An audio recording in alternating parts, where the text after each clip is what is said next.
시청자 여러분 안녕하십니까. 지금부터 전흑현의 안보정론을 시작하겠습니다. 이번 뉴스로는요, 여러분들 지난달에 정말 어이없는 일이 벌어진 거 아시죠? 육군 대위 한 사람이 북한 공자원한테 포섭이 됐습니다. 포섭이 돼가지고 공작금 4,800만원어치 비트코인을 받았어요. 그것도 뭐 현찰을 받은 게 아니에요. 4,800원어치 비트코인을 받고 이제 군 기밀 자료를 넘겨줬었는데 그 당시만 하더라도 말이죠. 여기까지 보도는 안 됐어요. 그러니까 국방망의 육군 홈페이지 화면, 그 다음에 육군 보안 수칙, 이런 거를 우리 스마트폰 카메라로 촬영해서 넘겨준 사실이 이제 알려졌지 않습니까? 그리고 최종적으로 목표는 뭐였었냐면 한국군의 전장망이라고 하는 것은 말하자면 군 훈련 때 정보를 주고받는 통합 전시 관리 시스템입니다. 온라인 선상에. 이걸 해킹하려고 시도를 한 것으로까지만 알려졌어요. 자, 그래서 이 작전 계획 이런 것까지 넘겨줬는지 여부는 확인이 안 됐습니다.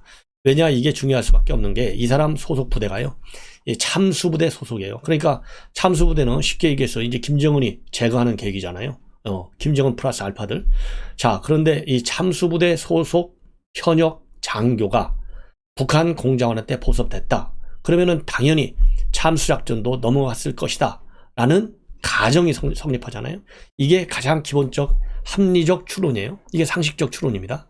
자, 그런데 그게 밝혀지지 않았는데 지금 막 보도가 되는 내용을 보면 작전 계획도 넘어갔다. 지금 이렇게 되어 있습니다. 그러니까 참수작전 넘어갔다는 겁니다. 이게 오늘날 대한민국이에요. 이런 군을 누가 만들었습니까? 군 최고사령관이 누구였었어요? 전 정부. 바로 문재인 전 대통령이 만들어낸 거예요. 이런 어이없는 일을 갖다가 얼마나 군 기강, 군을 갖다가 방기했으면, 군이 북한 자극하지 않도록 해서 아예 훈련도 안 시킨 사람이 누구예요? 문재인 전 대통령이잖아요. 그러니까 이런 어이없는 짓이 벌어지는 거예요. 단순하게 김정은이가 핵을 포기하겠다라는 약속 철떡같이 믿어서 속아 넘어간 것뿐만 아니고 이렇게 참수작전 하면은 그야말로 가장 핵심적인 작전이 아니겠어요? 이것까지도 넘어간 거예요. 참 얼마나 기가 막히냐. 그래서 이 공소장이 이제 발표됐는데요. 금년 2월 초에 이 소속 여단의 지역대 작전 계획을 휴대전화로 촬영을 해가지고 이 북한 공작원한테 전송한 것으로 되어 있습니다. 예. 자, 그래서 지금 이 뭐라고 그럴까요? 처음에는 북한 공작원이 처음서부터 이 여단 작전 계획하고 그 다음에 대대 작전 계획을 좀 보내라 이렇게 했는데 이 대대 작전 계획이라든가 여단 작전 계획까지 과연 이 대위가 접근할 수 있었느냐, 이게 어려웠다는 겁니다. 그래서 입수를 못한 걸로 알려졌는데 최종적으로 공소장에 보니까 이것도 즉 지역대 작전 계획까지도 5건이나 전부 북한에 보냈다. 예, 그래서 어떻게 잡혔냐면 그 당시 이 대위는요, 한국군 합동지휘 통제 체계, 이거를 해킹하기 위해서 이 장비를 심으려다가, 즉 포이즌 탭을 설치하는 지령을 이해하려다가 이 미수에 잡혀가지고 미수에 끝인 거예요. 자, 이 사람이 말이죠, 텔레그램을 통해서 이 북한 공작원하고 포섭이 돼가지고 북한에게 쉽게 군 기밀을 넘겨줬어요. 근데 지금 현재 보니까 이 사람을 포섭한 북한 공작원은요, 북한의 정찰 총국, 제일 무서운 대남 공작 부서잖아요. 정찰 총국 산하에 있는 사이버 담당 부서 110호 연구소예요. 일명 기술정찰국이라고 하는데 이 기술정찰국의 하부 조직 소속으로 되어 있고, 이 공작원의 북한 공작원의 이름은요, 이 텔레그램 아이디가 뭐냐면 보리스예요. 보리스. 그래서 그동안에 말이죠, 이 불법 사이버 도박 조직을 운영하면서 현역 군인을 포섭해서 우리 군 기밀을 수집하는 북한 해커부대 소속 공작원으로 공소장에 확실하게 기록이 되어 있다. 굉장히 참 어이없는 일이 벌어진 것입니다. 그동안에 110호 연구소는 2009년도에 청와대와 국회, 이런 주요 우리 정부기관, 민간 기업들을 노린 디도스 공격, 여러분들 아시죠? 이 디도스 공격의 배후가 바로 110호 연구소입니다. 그러니 이 110호 연구소 소속 공작원들이 여전히 지금 그러면 군만 이렇게 포섭됐을 것이냐? 사회 각층에 대한 포섭 공작 왜 안 했겠습니까? 당연하죠. 그래서 대대적으로 윤석열 정부에서는요, 이 국내 지하망에서 지금 활동하고 있는 북한 공작망이 이렇게 노골적으로 각 주요 기관에 얼마나 많은 말하자면 간첩들을 포섭해 놨는지 철저하게요. 일대 이 대대적인 수사를 좀 해야 될 거 아니겠느냐. 상당히 제가 보기에는요. 긴박한 상황이다. 이렇게 저는 판단이 됩니다. 자, 이렇게 해서요. 지금 우리 대한민국의 군이 북한 공작 기관의 손아귀 안에 다 들어가 있다. 그래서 이 작계 수정 작업이 굉장히 시급하다. 이게 이러한 과제를 지금 내주고 있는 겁니다.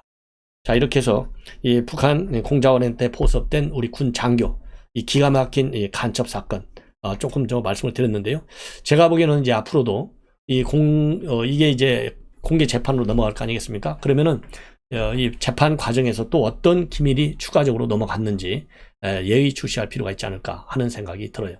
자, 이런 것만 보더라도 우리 국정원의 대공수사권을 과연 경찰에 넘긴다는 이 민주당의 행보, 정책, 이거를 우리가 어떻게 봐야 되겠습니까? 어떠한 경우에도 말이죠. 이 대공수사권을 경찰로 넘긴다? 그러면은요, 이건 경찰 권력의 비대화 차원이 아니라 대한민국이 북한의 통전기관에 그대로 무방비 상태로 넘어가는 거다. 여러분들 경찰이 간첩 제대로 수사하는 거 봤어요? 이거 아니올시답니다. 한마디로 얘기해서. 예, 그래서 이 관련 조항도 이게 이제 법으로 되어 있기 때문에 민주당이 동의하지 않으면 고칠 수가 없어. 그래서 이 대공수사권을 경찰로 넘기겠다고 하는 민주당의 전략, 완전히 정책 말이죠. 다시 뒤집어 엎어야 됩니다. 예. 자, 이 정도로 해서요, 말씀을 드리고, 이번에는 그동안에 이번 대선 때 말이죠, 아주 쪽집게 같이 마친 여론조사 기관이 어디냐면 방송 3사예요. 이 방송 3사가 23일 그리고 23일부터 25일까지 3일간 이 조사를 했어요. 조사를 한 결과 어마어마한 결과가 나옵니다. 국민의힘이 9곳, 그리고 민주당이 4곳, 싹쓸이하는 거의 싹쓸이죠. 호남 3곳 플러스 제주, 그리고 나머지는 전부 다 지금 9곳에서 아주 우세합니다. 상당히. 그리고 나머지 이제 4곳 정도가 이 경합. 이러한 조사 결과가 나왔어요. 이 조사 결과를 자세하게 말씀을 드리겠습니다. 여러분들 지난번에 대선 얼마나 정말 어려운 대선이었어요. 0.73%.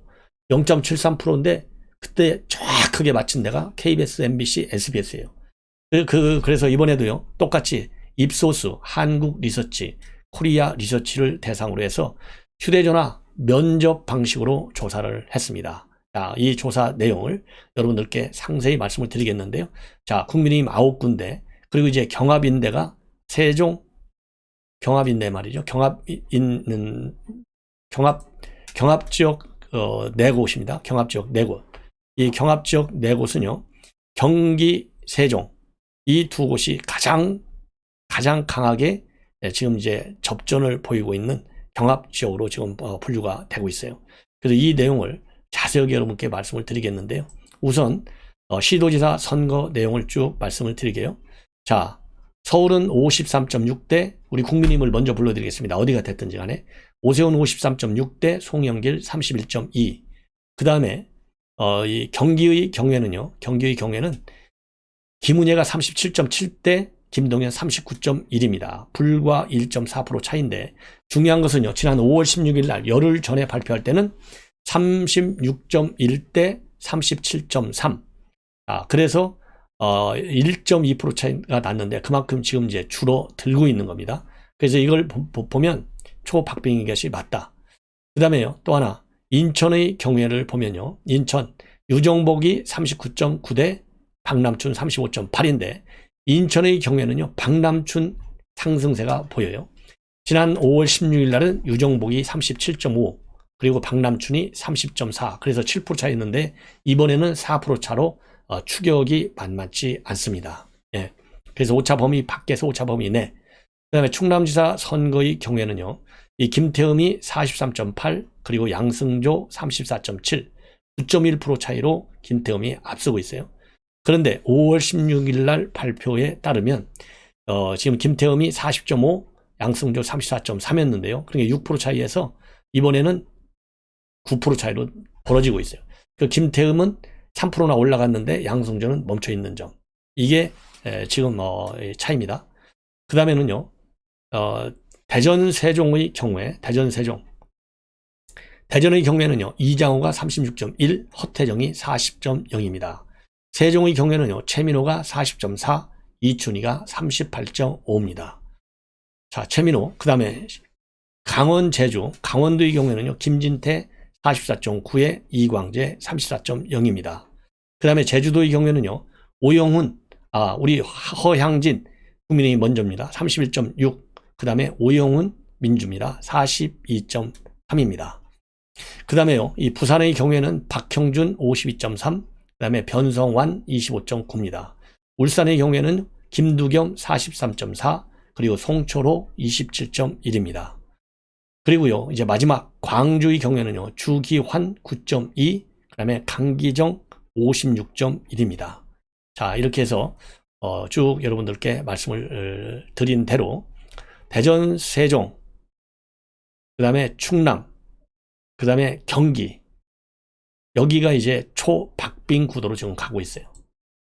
그 다음에 이제 참고적으로요, 교육감 선거 내용도 여러분께 말씀을 드리겠습니다.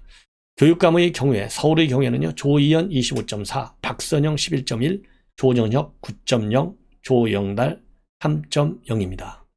그 다음에 경기의 경우에는요, 임태희 22.4, 그리고 성기선 19.9입니다. 자, 그리고요, 이제 부산의 경우에는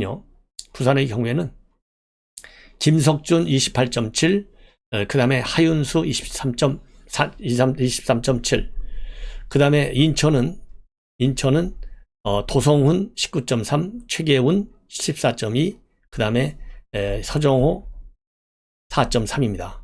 광주 교육감의 경우에는요, 이정선 19%, 그 다음에 대전 교육감은 설동호 30.1, 성광진 13.4, 세종 교육감의 경우는 최교진 22.0, 강미애 10.3, 충북은 윤건영 32.0, 김병호 24.8, 충남은 김지철 25.7, 그 다음에 전북은 서거석 36.0, 천호성 24.3, 경북은 임종식 28.1, 마숙자 10.5, 제주는 김광수 34.7, 이성문 31.2입니다.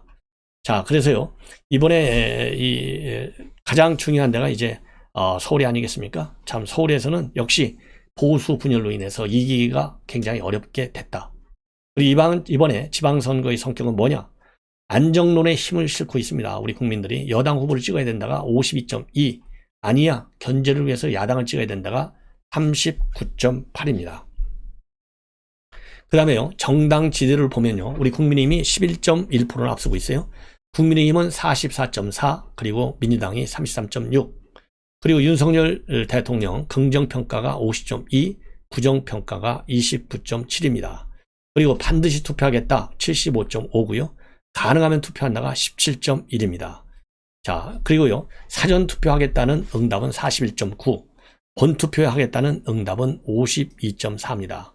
그래서 이번 표본수는요, 상당히 많아요. 전국에서 14,000명 정도, 각 시도별로 800에서 1,000명 정도 전화 면접을 통한 여론조사 내용입니다. 이렇게 해서요, 여러분들께 시도지사 플러스 그 다음에는 교육감 후보에 이르기까지 여러분들께 보도를 해드렸습니다. 자, 이번에는 마지막 이제 한 꼭지만 더 말씀을 드리면, 서해 공무원 피살된 거 있잖아요. 이제 판도라 상자가 열릴 것 같아요. 지금 안보실에서 최대한 정보를 공개하겠다, 이렇게 검토를 하고 있는 것으로 알려지고 있는데요.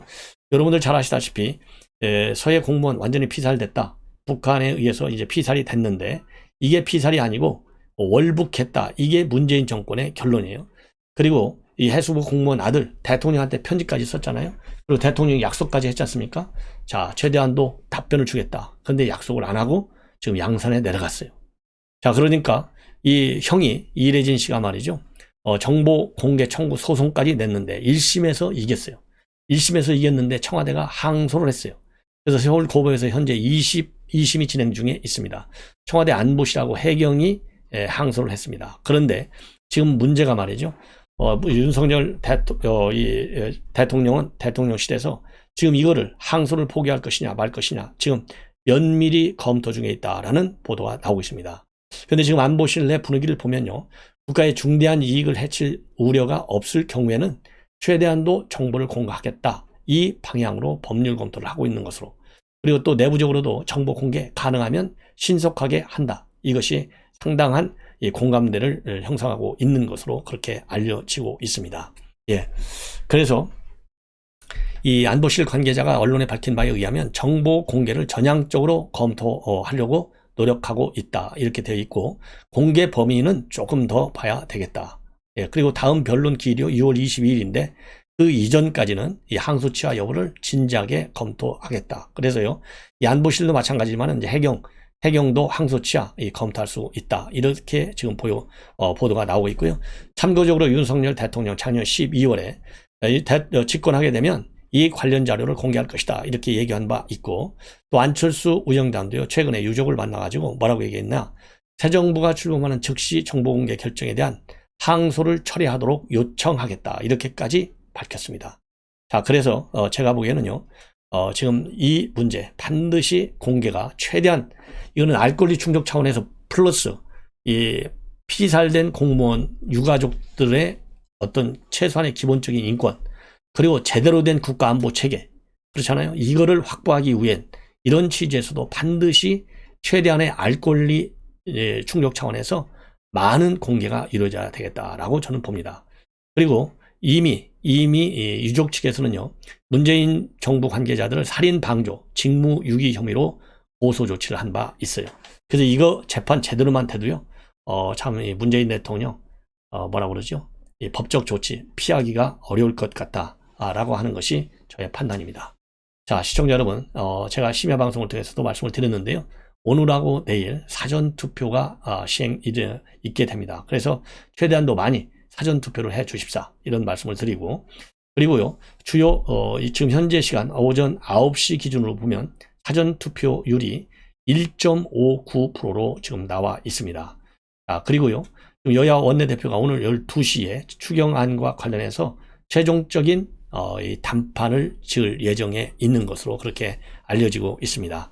자, 그래서 이제 추경안 반드시 통과돼 가지고 우리 소상공인들, 이 사업자들 그동안에 피해를 굉장히 많이 입었는데 제대로 좀 다시 살아날 수 있는 계기를 빨리 잡게 하도록 하는 것이 정부의 입장이 아닌가. 그래서 이런 정부의 입장에 민당 측, 야당 측에서 제대로 협조하라, 이런 압박 여론을 우리가 많이 그리고 또 빠르게 조성해야 되겠다, 이런 말씀을 드리면서 본 방송은 마칩니다.